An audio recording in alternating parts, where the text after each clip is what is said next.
நண்பர்கள் அனைவருக்கும் வணக்கம். மீண்டும் ஒரு பதிவில் உங்களுடன் பேசுவதில் மிக்க மகிழ்ச்சி. இந்த பதிவு சில கேள்விகளுக்கு உண்டான பதில். கேள்வி மிகவும் ரொம்ப விசித்திரமாக இருக்கும், ஆச்சரியமாக கூட இருக்கும். இப்படியெல்லாம் கேட்க தோணுமா அப்படிங்கிறது கூட நமக்கு இந்த பதிவை கேட்டு முடிக்கும்போது உங்களுக்கு புரியும். ஷிரடி சாய்பாபாவினுடைய பக்தனாக இருப்பதால் என்ன லாபம்? இல்லை நான் பாபாவை வணங்குவதால் எனக்கு என்ன கிடைக்கும்? நல்லா இருக்குல்ல கேள்வி. ஆனால் நிறைய பேர் இன்னும் அதை கேட்டுட்ருக்கிறாங்க. ஏன்னா அவர்களுடைய பார்வை வேறு, நம்முடைய பார்வை வேறு. நம்முடைய பார்வை என்ன அப்படிங்கிறது நமக்கு எல்லாருக்குமே தெரியும்.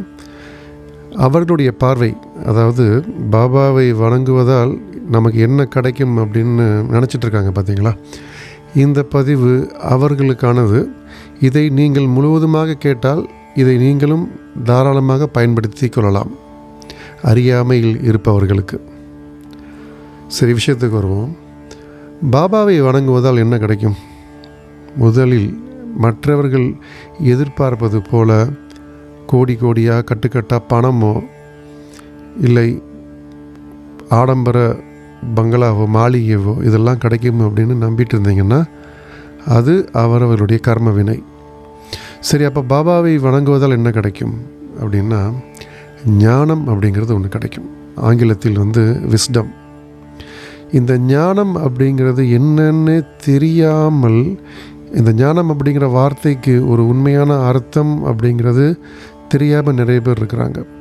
இது பாபாவுடைய சுயசரிதை, அதாவது சாய் சச்சரித்தத்தில் ஒரு டோட்டலாக ஒரு சாப்டர் இதுக்கு உண்டு. படிப்பவர்களுக்கு தெரிந்திருக்கும். ஒரு ஞானம் அப்படிங்கிறது ஒரு மனிதனுக்கு வரணும் அப்படின்னா அவ்வளவு ஈஸி கிடையாது. ஞானம் அப்படின்னு ஒருத்தனுக்கு வந்துருச்சுன்னா அன்றாட வாழ்க்கையில் படக்கூடிய அந்த கஷ்டத்தை ஒரு துளி அளவும் கூட அதை பாரமாக எடுத்துக்கொள்ள மாட்டார்கள்.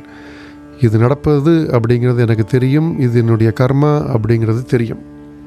ஓகே, அப்போ ஒரு ஞானம் அப்படிங்கிறது ஒரு மனிதனுக்குள் வந்துவிட்டால் எதை செய்ய வேண்டும், எதை செய்யக்கூடாது, எந்த இடத்தில் எப்படி பேச வேண்டும், யாரிடத்தில் எப்படி நடந்து கொள்ள வேண்டும், எந்த இடத்தில் நாம் விலகி நிற்க வேண்டும், எந்த இடத்தில் நாம் குரலை உயர்த்த வேண்டும், எந்த நேரத்தில் நாம் யாருடன் எப்படி பேச வேண்டும், எப்படி பழக வேண்டும், யாரிடத்தில் இருந்து ஒதுங்கி இருக்க வேண்டும் அப்படிங்கிறது எல்லாமே நமக்கா சென்ஸ் ஆகும். நம்மளுடைய 6வது அறிவு இருக்குது பார்த்தீங்களா, ஒரு படி தாண்டி 7ஆம் அறிவு வரைக்கும் கூட அது வேலை செய்யும்.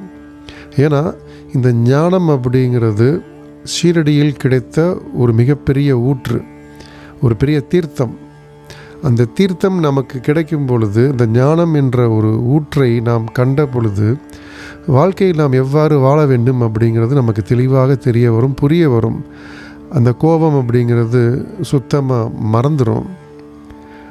யாராவது ஒருவர் நம்மை கோபப்படுத்துவது போல பேசினா கூட அந்த இடத்தை விட்டு ஒதுங்கணும் அப்படின்னு தான் தோணும். ஏன்னா ஞானம் அப்படின்னு ஒரு மனிதனுக்கு முழுசாக வந்துருச்சுன்னு வச்சுங்களேன், தேவையில்லாமல் ஒருவரிடம் ரொம்ப ஆர்கியூமெண்ட்லாம் பண்ண மாட்டாங்க. வீண் விவாதம் முதல்ல செய்ய மாட்டாங்க. இந்த வீண் விவாதம் செய்யாமல் இருந்தாலே ஒரு மனிதன் ஆட்டோமேட்டிக்காக இந்த தியானம் அப்படிங்கிறது என்னங்கிறது புரிய ஆரம்பிச்சிருவாங்க. ஒரு தியானம் செஞ்சு கொண்டிருப்பேன். ஏன்னா ஞானம் அப்படின்னு ஒன்று பிறப்பதுக்கு உண்டான வழியே அந்த தியானம். இப்போ இதெல்லாம் பாபா கொடுக்க ஆரம்பிச்சிருவார். ஏன்னா பாபாவே பார்த்திங்கன்னா இன்றைக்கு வரைக்கும் யாருமே சொன்னது கிடையாது. பாபா ஏதாவது ஒரு புத்தகங்களை எடுத்து படித்து கொண்டிருந்தார் அப்படிங்கிற நாம் இதுவரை பார்த்தது கிடையாது, கேள்விப்பட்டதும் கிடையாது. அதை எந்த ஒரு காணொலியாகவோ நாம் பார்த்ததும் கிடையாது. ஆனால் பாபா தன்னிடம் இருந்த புத்தகத்தை எடுத்து தன்னிடம் வருபவர்களுக்கு கொடுத்து சில விஷயங்களை படிக்க சொன்னார். அதாவது விஷ்ணு சகஸ்ரநாமமோ இல்லை என்றால் கிருஷ்ண பகவானை பற்றிய புத்தகமோ இல்லை பகவத்கீதையோ ராமாயணமோ சிவபுராணமோ ஏதாவது ஒன்றை ஒருவரிடம் கொடுத்து சில குறிப்பிட்ட அத்தியாயத்தை தினமும் படி அப்படின்னு பாபா சொன்னாங்க அப்படிங்கிற நம்ம கேள்விப்பட்டிருப்போம். அப்போ இந்த ஞானம் அப்படிங்கிற ஊற்று உங்களுக்கு கிடச்சிட்டாலேவும் உங்களால் எதை வேண்டுமானாலும் சாதிக்க முடியும் அப்படிங்கிறது தான் என்னுடைய கருத்து. ஏன்னா ஞானம் வர்றதுங்கிறது அவ்வளோ ஈஸி கிடையாது. ஞானம் அப்படிங்கிறது ₹1 நாணயத்தில் இருந்து நாம் வேலை செய்யக்கூடிய வேலையிலிருந்து நாம் சுற்றி, அதாவது நம்மை சுற்றி இருக்கக்கூடிய சந்ததிகளுக்கு நாம் செய்யக்கூடிய கர்மா, அதாவது கர்மா அப்படிங்கிறது என்ன, வேலை, அந்த தொழில், இல்லை என்றால் நம்முடைய அன்றாட வாழ்க்கையில் நாம் செய்தே ஆக வேண்டும் அப்படிங்கிற கடமை, அதுக்கு பேர் தான் கர்மா. இதை நாம் தைரியமாக செய்து கொண்டே இருப்போம். அதுதான் பகவத்கீதையில் ஸ்ரீ கிருஷ்ணர் கூறியிருப்பார், கடமையை செய், பலனை எதிர்பார்க்காதே. இது நமக்கு தெளிவாக புரிய ஆரம்பிச்சிடும். சரி சார், இந்த ஞானத்தை வச்சுக்கிட்டு நான் என்ன பண்ணுறது? அப்போ நீங்கள் இந்த ஞானம் அப்படின்னு என்னங்கிறத ஒரு எடுத்துக்காட்டோடு சொல்லும் பொழுது இரண்டாவது ஒரு கேள்வி என்ன வரும் அப்படின்னு, இந்த ஞானத்தை வைத்து நான் என்ன பண்ணேன் அப்படிங்கிற ஒரு கேள்வி வரும். அதற்கு ஒரு உதாரணம் என்ன அப்படின்னா, ஒரு ஆவரேஜாக ஒரு 20 வயதுன்னு வச்சுக்கலாமே. ஒரு 20 வயது முதல் ஒரு 100 வயது வரை நாம் வாழ்ந்து கொண்டிருக்கிறோம். அதாவது விஷயம் தெரிந்த பின் 20 வரை, இல்லை ஒரு 15 வயசு வரைக்கும் பார்த்திங்கன்னா வெளி உலகம் தெரியாத ஒரு மழலை, அப்படி தான் நம்ம இருந்திருப்போம். 15 முதல் 20 வயது வரை உலகத்தை அறிவதற்கு உண்டான அந்த அறிவுத்திறன் நமக்கு வரும். அந்த 15லிருந்து 20 வரை நாம் எவ்வாறு நம்முடைய குழந்தைகளை பழக்குகிறோமோ அதுபோல் தான் அவர்கள் வாழ்ந்து வருவார்கள். அதனால தான் மேக்ஸிமம் பார்த்திங்கன்னா பாபாவுடைய பக்தர்களுடைய பசங்க, அவங்களுடைய குழந்தைகள் எல்லாமே தீவிர பாபாவினுடைய பக்தர்களாக இருப்பாங்க. ஏன்னா அவங்களுக்கு இந்த ஞானம் அப்படிங்கிறது சிறு வயதிலே கிடைத்திருக்கும். தனக்கு கிடைத்த ஒன்றை பகிர்ந்து உண்ண வேண்டும் அப்படிங்கிறது தெரியும். நிறைய பேர் கோயிலில் கொடுக்குற பிரசாதத்தை எத்தனையோ பேர் தான் உண்ணாமல் அங்கு அமர்ந்திருக்கும், அதாவது ஒரு வேளை அந்த உணவு அப்படிங்கிறது எவ்வளவு பெரிய விஷயமோ அவர்களுக்கு கொடுத்துருப்பாங்க. அப்படி யாருமே இல்லை அப்படின்னா மேக்ஸிமம் பார்த்திங்கன்னா பாபாவுடைய சாய்பாபாவுடைய கோவிலுக்கு வெளியில் நாய்கள், விலங்குகள் அதிகமாக உட்கார்ந்துருக்கும். அவர்களுக்கு கொடுத்து விட்டு வந்து விடுவார்கள். ஏன்னா நம்மால் வாங்கி, அதாவது பணம் கொடுத்து வாங்கி உண்ணக்கூடிய ஒரு திறமையையும் அந்த பாக்கியத்தையும் பாபா நமக்கு கொடுத்துருக்கிறார் அப்படின்ட்டு அந்த கையில் இருக்கும் அந்த பிரசாதத்தை அங்கு இருப்பவர்களுக்கு கொடுத்து விட்டு வந்து விடுவார்கள். அதுதான் சொன்னேன், அந்த 15 வயதிலிருந்து ஒரு 20 வயது வரை, ஒரு 100 வயது வரை வாழ வேண்டும் என்பது ஒரு விதி அப்படின்னு இருந்ததுன்னு வச்சுங்களேன். பெருமையாக சொல்லுவேன், 100 வயது அப்படிங்கிறது தாராளமாக எல்லோருமே வாழ்வோம். அப்படி வாழும் பொழுது ஏன் ஒரு மனிதன் கஷ்டத்தோடு, மிகுந்த வேதனையோடு, துன்பத்தோடு, பொருளாதாரத்தில் சிறிதும் முன்னேற்றம் அடையாதவனாய் ஏன் வாழ வேண்டும்? புரியுதா? எப்படி இருந்தாலும் 100 வயசு வரைக்கும் வாழணுங்கிறது கட்டாயம், விதி. நம்முடைய பூர்வ ஜென்மத்தினுடைய கர்மாவின் பலனை கழிப்பதற்காக நாம் இன்று வாழ்ந்து கொண்டிருக்கும் வாழ்க்கை அதனுடைய தொடக்கம். அப்போ இதை நாம் எவ்வாறு வெற்றிகரமாக முடிக்கப் போகிறோம்? முடிச்சு தான் ஆகணும்.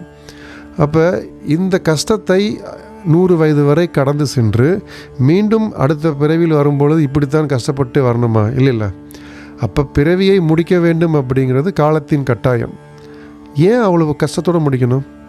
மிக சுலபமாக, சந்தோஷமாக, சிரித்து கொண்டே இந்த கர்மாவை நம்மால் கழிக்க முடியும். கர்மா அப்படிங்கிறது இந்த வாழ்க்கை, இந்த உலகம். அதாவது நான் சொன்ன விவரம் தெரிந்த பின் இந்த 15 வயது முதல் 100 வயது வரை இருக்கக்கூடிய இந்த பிறவியை, அதாவது இந்த வயதை நம்மால் மிக சந்தோஷமாக, ஆனந்தமாக, சிரித்த முகத்தோடு நாம் இந்த மண்ணிற்கு வந்த அந்த வேலையை, அந்த கடமையை சிறிதும் குறையில்லாமல் நம்மால் சிரித்த முகத்தோடு செய்து முடிக்கக்கூடிய ஒரு சந்தர்ப்பம் நமக்கு கண்டிப்பாக கிடைக்கும்.